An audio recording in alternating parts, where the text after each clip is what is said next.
verde. Por un canto de gaviotas supe que allí estabas tú. Todas las semanas.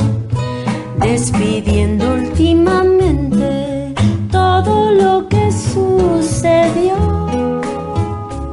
En la radio pública de Buenos Aires.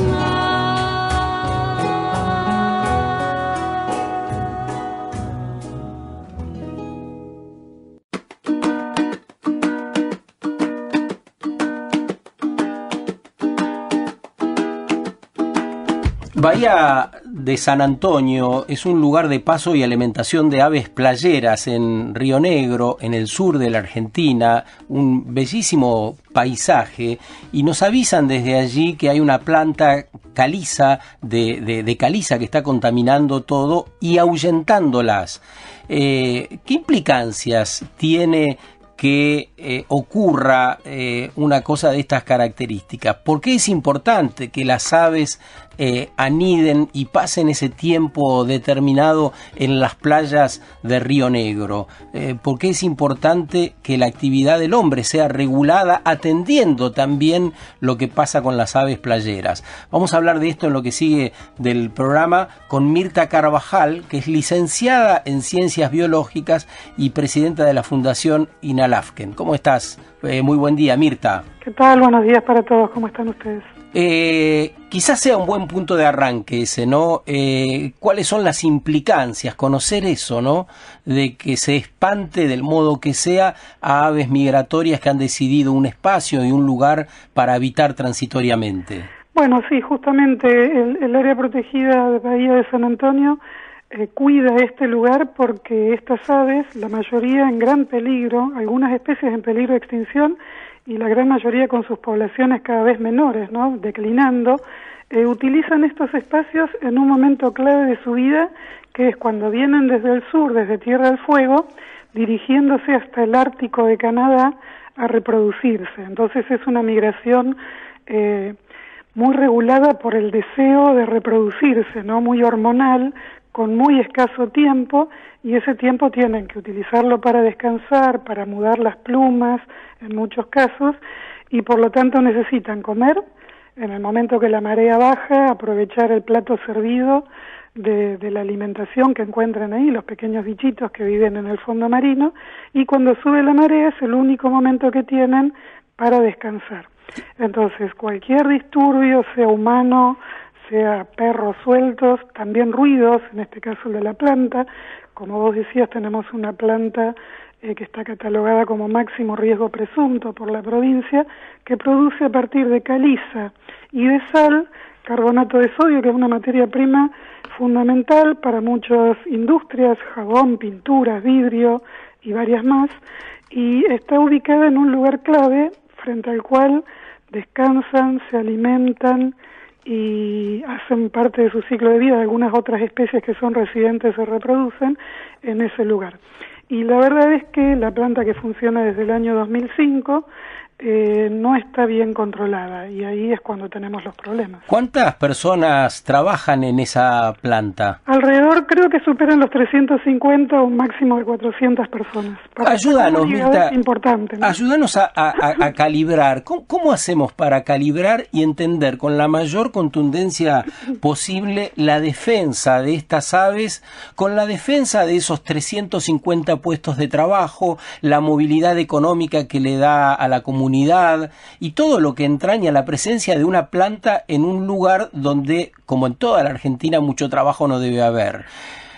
Háblanos de la importancia de las aves, la importancia de no espantar o eliminar a una especie para poder tener esa noción de equilibrio, para poder empatarlas y discutir con mayores elementos. Bueno, claramente los problemas que tienen las aves indican que hay algo que funciona mal y que más tarde o más temprano nos puede impactar a nosotros, ¿no?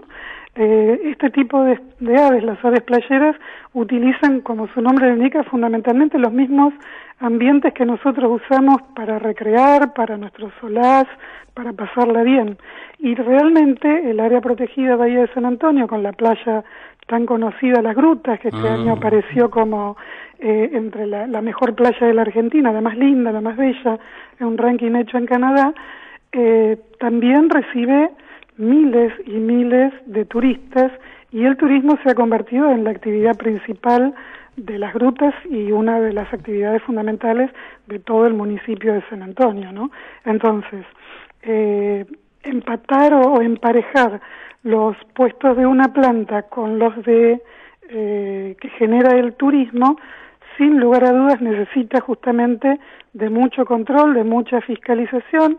Tenemos una buena ley, tenemos muchas buenas normas, pero lamentablemente el problema está en que esto no se está controlando. La fábrica está transitando un momento muy complicado porque está en el paquete de empresas de Cristóbal López que están sufriendo embargos, hay problemas incluso con los pagos, problemas con el pago de proveedores, con los pagos de sueldo, y tenemos claramente evidencias de que las estrictas restricciones y cuidados que tienen que tener en el funcionamiento se han ido relajando, o por así decirlo, ¿no? Porque no hay buena capacidad de gestión, mantenimiento. Claro.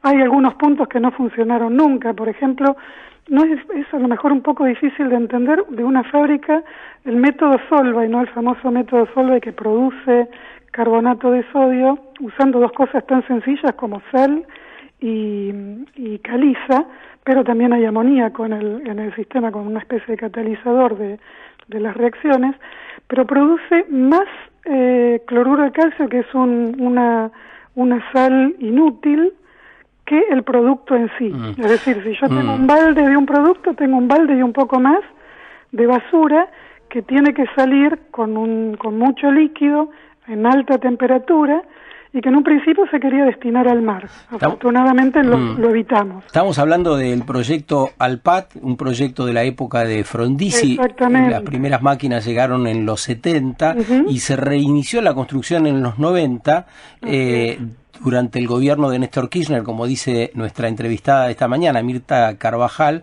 Fue vendida al grupo de Cristóbal López y está entre las empresas embargadas que hoy siguen funcionando, según nos dice Mirta Carvajal, con poco control y con una gestión ineficiente en lo referido a la cuestión ambiental. Mirta, ¿qué tal? Juan Roax te saluda. Hola, ¿qué tal? ¿Cómo estás? Bien, volviendo un poco a la pregunta que te hizo Sergio recién sobre, bueno, ¿cómo hacemos convivir que esta planta esté en funcionamiento y a su vez cómo hacemos para cuidar a estas aves playeras que están de paso?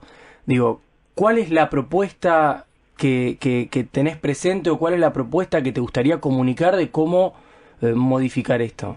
Bueno, nosotros hemos pedido ya en el año 2016, cuando la situación cada vez se veía peor, que se haga una auditoría ambiental externa. Es decir, la empresa debe ser controlada por dos instituciones: el municipio, que lamentablemente no tiene un cuerpo técnico con la capacidad de controlar una empresa de este tipo, y la Secretaría de Ambiente y Desarrollo Sustentable de Río Negro, que sí tiene un cuerpo técnico, pero que dejó de tener inspectores presentes en la planta. Entonces, lo que la planta presenta es cada 2 meses un informe de distintos puntos que debe informar, ¿no? Por ejemplo, cuánto sale, cuánto líquido efluente sale, el estado de las chimeneas, si no hay pérdida de amoníaco, pero es una cosa realizada por la empresa. Y luego lo recibe la Secretaría de Ambiente y ahí queda. Salvo que haya un evento como una pinchadura del caño que lleva los efluentes casi a 20 kilómetros de distancia del lugar a un bajo interno que debía funcionar como una laguna de evaporación y hoy es un colador.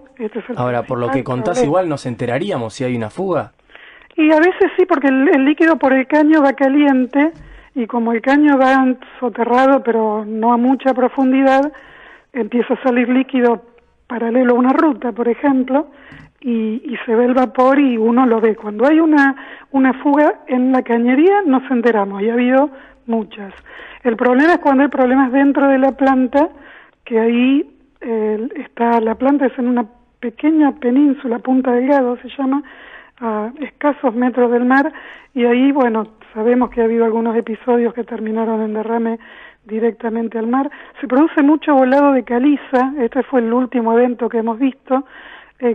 Cuando la caliza no es una cosa venenosa ni tóxica, pero en el polvo tan fino y en tanta cantidad, sobre la playa cae, se deposita en los fondos y puede eventualmente cambiar las condiciones físicas y químicas, inclusive hasta ahogando toda la fauna que está ahí en el fondo, de la cual se alimentan muchísimas especies. Perdón, ¿no? la insistencia, Mirta, pero porque veo que también mismo la respuesta va elaborando todo el tiempo como muchas puertas por abrir, ¿no? Digo, pero como para que intentemos organizarnos un poco en la información que estamos dando. ¿Cuál sería esa propuesta para hacer convivir a la planta con lo que está sucediendo? Controles rigurosos que cumplan lo que debe, digamos, cuando a la planta se le habilita a funcionar, se dice que debe hacer A, B, C, D, etcétera. Y eso es lo que no se está controlando. Pero ¿y cuál es el rol del Estado en toda esta historia? Absoluto, controlar. No, digo, ¿cuál es el rol que está cumpliendo en este momento? Vemos que la ciudadanía está movilizada, que la sociedad civil está actuando, que hay asambleas. ¿Qué respuestas en todo caso les están dando? Bueno, respecto a la auditoría ambiental, contrataron en algún momento a la Universidad de Río Negro para reevaluar esta especie de auditoría que nosotros pedíamos externa, pero paga por la propia empresa.